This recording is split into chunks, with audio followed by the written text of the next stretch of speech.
October 1995. Fueled by the fallout from the Meech Lake and Charlottetown Accords, Quebec nationalism is surging like never before, triggering a referendum on whether Quebec should leave Canada. After months of intense campaigning on both sides, 94% of Quebecers turned up to vote. The result? 49.4% voted to leave and 50.6% voted to stay. A margin so narrow that experts and politicians agreed this wouldn't be the last time Quebec fought to leave. And now, 30 years later, the sovereigntist Parti Québécois is gaining popularity and is promising a third referendum in 2030. Given this, we must ask, would Canada be better off without Quebec? This is the economics of Quebec independence. The leader of the Quebec sovereignty movement recently claimed that Quebec does not need Canada and financially that it would do just fine without its so-called big brother. But is this true? Quebec has the second largest economy in Canada, generating $450 billion of GDP. However, on a per capita basis, Quebec is actually below the Canadian average. This matters because despite Quebec's lower economic output per person, they are afforded a higher quality of life for one simple reason: federal handouts. In 1957, the Canadian government introduced the Equalization program. The idea was simple. They wanted to make sure that they leveled the fiscal playing field between the have and have-not provinces. The way that they would do this was by shifting tax revenue from economically stronger provinces to weaker provinces. Now, if you're remotely intelligent, you might say, wouldn't this reduce any incentive for provinces to improve their situation? And yes, you would be right.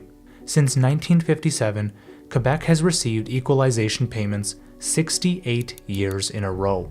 In today's dollar terms, Canada has distributed $490 billion to Quebec, 52% of all equalization payments since inception. Sounds like an economic powerhouse to me. On the other hand, provinces like Ontario, Alberta, and BC combined represent 3% of all equalization payments. Inflation adjusted, in the last 10 years alone, Quebec has received $138 billion. That's $7,000 per resident in the have provinces. Without Canada, Quebec would be losing $13 billion per year, or about $1,600 a person. But there is an even darker side to this. The equalization payments take into account natural resource revenue. Think mining, oil and gas, lumber, and in Quebec's case, hydro. Natural resources like minerals or oil and gas are set by the market, meaning the province has no control over how much to charge. However, hydro is a renewable resource that is generally controlled directly by the province. Hydro-Quebec currently charges Quebec citizens around 8 cents per kilowatt hour, which is much lower than what they sell electricity for in the US market. If Hydro-Quebec charged market rates to Quebec citizens, equalization payments would likely come down by nearly 50%. What does that mean? Well, in essence, Canada is subsidizing Quebec's cheap electricity. Were it not for equalization, Hydro-Quebec would be forced to charge market rates for electricity. The citizens that have subsidized Quebec's lifestyle more than any other are Albertans. Alberta has historically had a very strong economy due to their oil and gas industry. As a result, Quebec has benefited directly from oil and gas. Given this reality, it may come as a surprise that Quebec vehemently opposed Energy East, a pipeline that was expected to generate $10 billion in tax revenue and contribute $25 billion to GDP. But why would they support it? They don't need to. They receive equalization payments no matter what. In fact, it's in their best interest to say no to additional projects and maintain their current status quo. The hypocrisy is shocking. However, tax revenues and oil projects are not the only concessions made for Quebec. The biggest concession ever made to Quebec was the official recognition of French as a second language. In 1969, then Prime Minister Pierre Trudeau a Quebecer, made both English and French an official language of government and federal institutions. One of the main drivers of this was concerns that Quebec would leave Canada. But there was a very logical reason French was not an official language. Most of the country does not speak it. Outside of Quebec, 7.4% of English speakers speak French. And mind you, this doesn't mean fluent. However, in Quebec, the bilingualism rate is nearly 43%.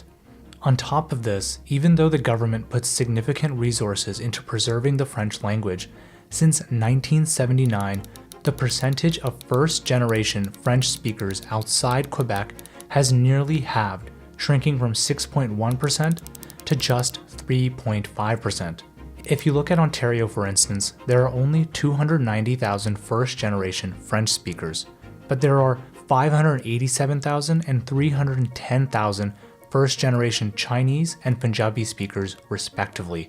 In fact, in most places west of Quebec, you are more likely to find someone who speaks Chinese, Punjabi, or Spanish fluently than French. Official bilingualism has an actual cost, though. It's not just a symbolic gesture. All federal departments must provide services in both languages. All documents must be in both languages. All signage and communication must be in both languages. The government provides language training to increase French prevalence. The government funds French immersion schools across the country. The government funds French media. They provide translation services throughout the justice system, and much, much, much more. All in all, in 2012, it was estimated that bilingualism cost the federal government $2.5 billion per year, a cost that, due to Quebec's fiscal status, is borne mostly by provinces that barely speak the language. Even the cultural argument of official bilingualism is flawed because the French were not in Canada first. Recognizing French as an official language is disregarding the importance of Indigenous history, culture, and language. But this is no surprise, as you'll see. Even though few people outside of Quebec and New Brunswick speak French, Ottawa has a severe case of Quebec favoritism. Quebec favoritism rears its ugly head in many ways and distorts Canadian economics and politics. For one, since Quebec is French-speaking, winning a federal election requires fluency in French. This reduces the number of qualified candidates outside of Quebec drastically. Since official bilingualism, 5 out of 8 prime ministers have been from Quebec. When you remove those who've served less than 1 year, 5 out of 6 were from Quebec. Put differently, a Quebecois prime minister has led Canada 47 of the past 56 years. Think about that for a second. Are people from Quebec better leaders? Do they have a better grasp of the issues Canadians face? Are they smarter? No. The problem is simple. Quebec votes for Quebec, period. Even right now, the party with the most federal seats in Quebec is called the Bloc Québécois. It is a party that, surprise, literally does not care about the rest of Canada. This creates a system where the minority rules. Very little can get done without providing substantial concessions to Quebec. The most common concession is through business support and favoritism. For example, the infamous Canadian transportation company Bombardier has received $4 billion in federal funds since 1966, with a few billion of that coming in the last 10 years.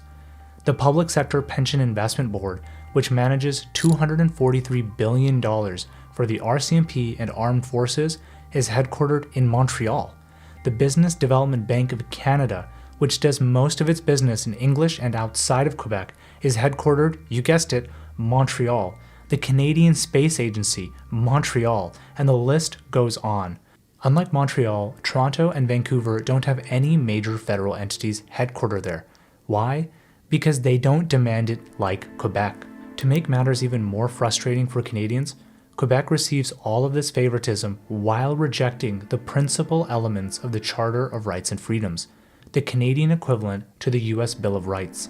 For example, Quebec used the Notwithstanding Clause to restrict the use of English in the province. This means that most children cannot be educated in English in Quebec. No such law preventing access to French education exists anywhere else in Canada. The most egregious example is Bill 21, which prevents anyone from displaying religious iconography or articles. This means that a Sikh man cannot wear a turban and be a teacher. A Christian cannot wear a cross and be a police officer. It is absolutely absurd. And to be clear, no such law exists anywhere else in Canada. In fact, it is illegal. Quebec has significant influence. They play by different rules. They reject Canada but are constantly rewarded as they hold political power in their hands. When we researched this topic, we did not expect such a clear answer. Frankly, we were shocked that Quebec even wanted to leave based on the data. In most parts of the world, nations within nations are underrepresented, receive limited financial support, and are often ignored or persecuted. The Kurds in the Middle East, Ogaden in Ethiopia, Catalonia in Spain, the list goes on. But Quebec is an exception to this rule. We struggle to find any economic rationale for why Canada benefits from Quebec being part of the country, and even the cultural argument is hard to accept, especially when you take into account policies like Bill 21, official bilingualism, and the fact that Quebec has a completely different legal system than the rest of Canada. Quebec leeches off of Canada through equalization payments. They reject economic projects that are in the best interest of the country due to their selfishness. They demand bilingualism while forcing other provinces to flip the bill. They hijack politics, dominating the upper echelons of decision makers, and all the while they complain about not being treated fairly. To us, Quebec is but a spoiled child, and Canada is the mother that could never say no.